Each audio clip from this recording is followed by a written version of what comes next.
La boîte à merveilles, par Ahmed Sefrioui. Chapitre 12. Ce jour-là, dès le matin, flottait dans l'air un élément nouveau qui chavirait les cœurs.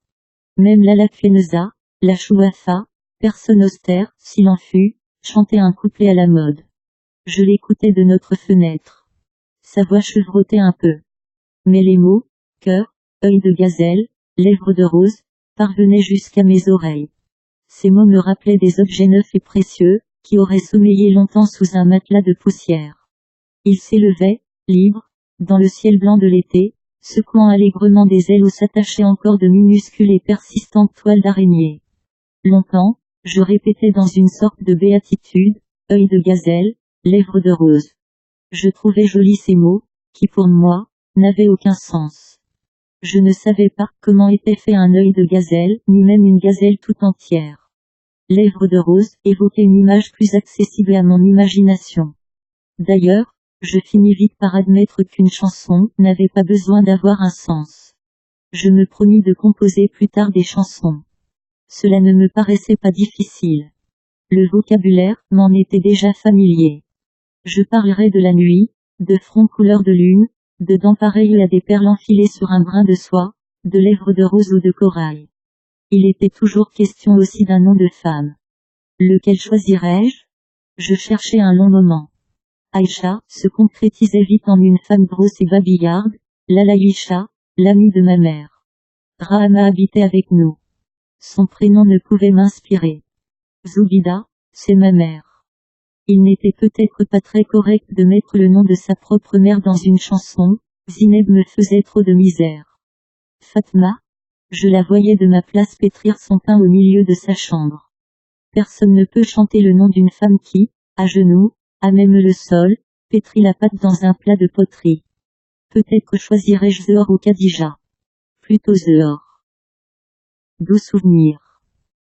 Visage fardé, bouche souriante. Mes joues s'enflamment au souvenir de la caresse de ta main. Zehor, qui en savait si long sur le mariage de la fille du coiffeur Siab Derrahman, occupait encore mon esprit. Je lui avais ménagé dans mon être un nid douillet. Rahama entama à son tour une cantilène. Sur un air mélancolique elle appela tous les saints à son secours. Elle se plaignit de sa maigreur et de ses insomnies. Point maigre du tout, elle ronflait, au dire de sa fille, à faire trembler les bols de faïence sur leur étagère. Je ne compris pas la suite du poème consacré aux yeux de je ne sais quel jouvenceau, des yeux pareils à des étoiles surmontées de sourcils comme des sabres recourbés. Feneza, la Chouafa, et Rahama la femme du fabricant de charrues avaient donné le ton. Fatma Bsiouia suivit leur exemple. Ma mère, timidement, puis d'une voix de plus en plus ferme, remplit la maison de ses roucoulements. Je décidai d'apporter ma modeste contribution à ce concert. Pour y participer, on n'était contraint à aucune règle, on ne devait remplir aucune condition spéciale.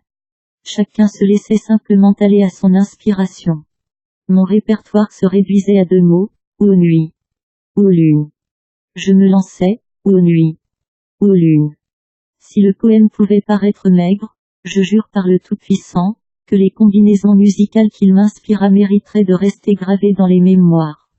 Toutefois, un cerveau humain aurait une peine infinie à enregistrer la somme des variations, des fantaisies audacieuses, des rythmes imprévus, que dans ce moment de liberté totale, enfanta mon délire lyrique. Au milieu de cette ivresse, éclata comme le tonnerre par un beau soleil d'avril, un coup de marteau à la porte d'entrée. Un silence de mort obscurcit la maison. Au deuxième coup, Rahama cria. Qui est là? Une voix fragile d'enfant miaula une phrase incompréhensible. Le sang déserta mes joues. Je me penchai à la fenêtre. Tante Feneza invita l'enfant à pénétrer dans le patio. Après 2 minutes d'attente intolérable, parut la silhouette souffreteuse d'un petit garçon d'une dizaine d'années. Je le reconnus, c'était Talal El Yacoubi, un élève de notre école coranique. Pris de panique, je me précipitai derrière le lit, cherchant une cachette.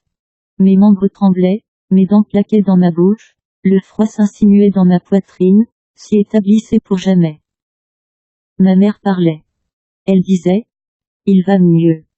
Tu remercieras le féquille de t'avoir envoyé prendre de ses nouvelles, tu lui diras qu'il n'est pas encore assez bien portant pour retourner au Moussid. Va, mon fils, qu'Allah t'ouvre les portes de la connaissance. La maison se replongea dans un silence épais. Ma mère appela. Sidi Mohamed. Ya Sidi Mohamed. Où es-tu? Je ne répondis pas. Elle s'énerva. Où es-tu, fils de chien? Ne peux-tu plus répondre? Incapable d'ouvrir la bouche, j'opposai à ces insultes un mutisme offensant.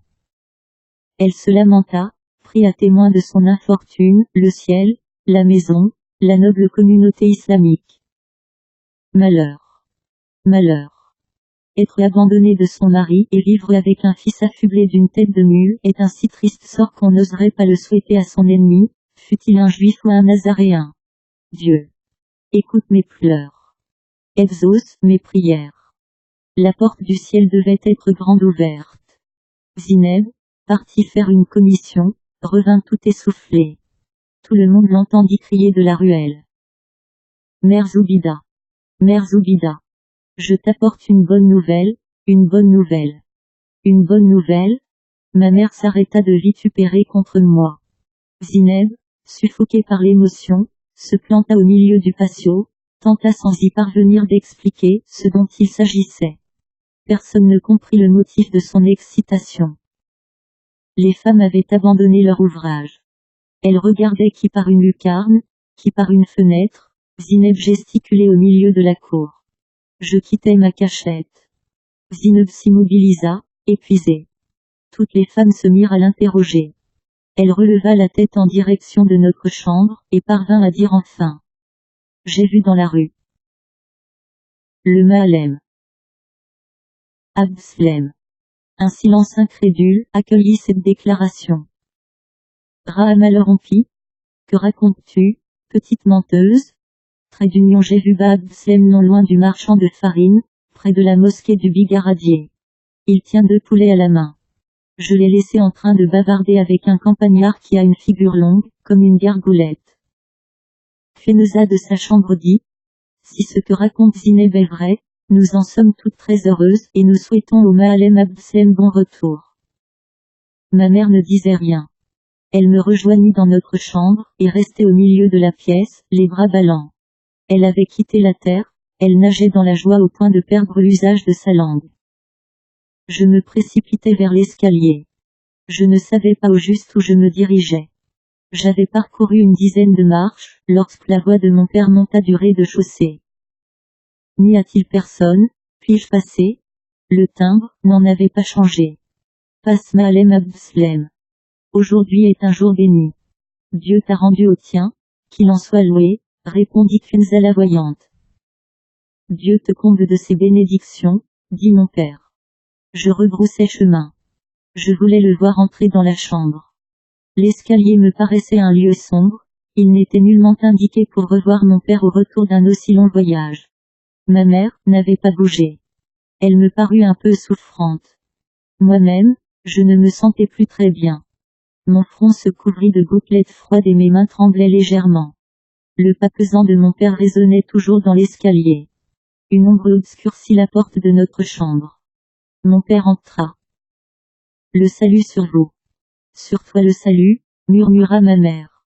As-tu fait bon voyage? Louange à Dieu, je n'ai eu aucun ennui, mais je suis un peu fatigué. Sidi Mohamed, viens que je te regarde de plus près. Je m'approchai de mon père. Il se débarrassa des 2 poulets. Il les posa à même le sol. Ils avaient les pattes liées par un brin de palmier. Ils se mirent à battre des ailes, à pousser des gloussements de terreur. Mon père m'intimidait. Je le trouvais changé. Son visage avait pris une couleur terre cuite, qui me déconcertait. Sa djellaba sentait la terre, la sueur, et le crottin. Lorsqu'il passa ses mains sous mes aisselles, et me souleva à la hauteur de son turban, je repris entièrement confiance, et j'éclatai de rire. Ma mère sortit de sa torpeur. Elle rit comme une petite fille, s'empara des poulets pour les emporter à la cuisine, revint aider mon père à vider son capuchon qui contenait des œufs, sortit d'un sac de doume un pot de beurre, une bouteille d'huile, un paquet d'olives, un morceau de galette paysanne en grosse semoule. Prise d'une fièvre d'activité, elle rangeait nos richesses, soufflait sur le feu, allait, venait d'un pas pressé, sans s'arrêter de parler, de poser des questions, de me gourmander gentiment. Installé sur les genoux de mon père, je lui racontais les événements qui avaient meublé notre vie pendant son absence. Je les racontais à ma façon, sans ordre, sans cette obéissance aveugle à la stricte vérité des faits qui rend les récits des grandes personnes dépourvus de saveur et de poésie. Je sautais d'une scène à une autre, je déformais les détails, j'en inventais au besoin. À chaque instant, ma mère essayait de rectifier ce que j'avançais, mon père la priait de nous laisser en paix. Les voisines faisaient à haute voix des vœux pour que notre bonheur soit durable et notre santé prospère. Des youyous éclatèrent sur la terrasse. Des femmes venues des maisons mitoyennes manifestaient ainsi, bruyamment, la part qu'elles prenaient à notre joie. Ma mère ne cessait de remercier les unes et les autres. Brice Elawad arriva de son atelier. Sa femme le mit au courant du retour de mon père. Il appela « Ma'alem Abslem. Nous sommes très heureux de te voir de retour parmi les tiens. » Monte un instant, Brice. Brice, le fabricant de charrues, avait le même âge que mon père. Tous les deux frisaient la quarantaine. Ils se connaissaient depuis longtemps et s'estimaient beaucoup. Brice Elawad monta chez nous. Les deux hommes, après les salutations d'usage, discutèrent familièrement. Ils parlèrent de la qualité des récoltes, des prix des denrées, des amis communs. Brice dit à mon père, « Tu viens d'arriver, et peut-être même les gens de ta maison ne le savent-ils pas encore. Le divorce entre Moulaye Larbi et la fille du coiffeur a été prononcé hier devant notaire. Louange à Dieu. Moulaye Larbi va pouvoir enfin retrouver la tranquillité de l'âme, la paix des hommes bénis. Je savais que la folie de Moulaye Larbi serait passagère. N'est-ce pas folie de vouloir conduire plusieurs attelages à la fois? Il est déjà si difficile de s'entendre avec une seule femme, de vivre en harmonie avec les enfants de sa chair. Moulaye Larbi a goûté aux fruits amers de l'expérience, le voici de nouveau parmi les hommes normaux, il convient d'en louer le Seigneur. Ma mère m'appela à voix basse, Sidi Mohamed. Viens chercher le plateau. J'allais la retrouver à la cuisine.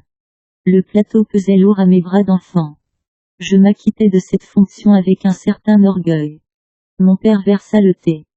La conversation des deux hommes reprit. Elle se transforma peu à peu en ronronnement. La fatigue envahit mes membres. Je me sentis triste et seul. Non. Je ne voulais pas dormir, je ne voulais pas pleurer. Moi aussi, j'avais des amis. Ils sauraient partager ma joie. Je tirai de dessous le lit ma boîte à merveilles.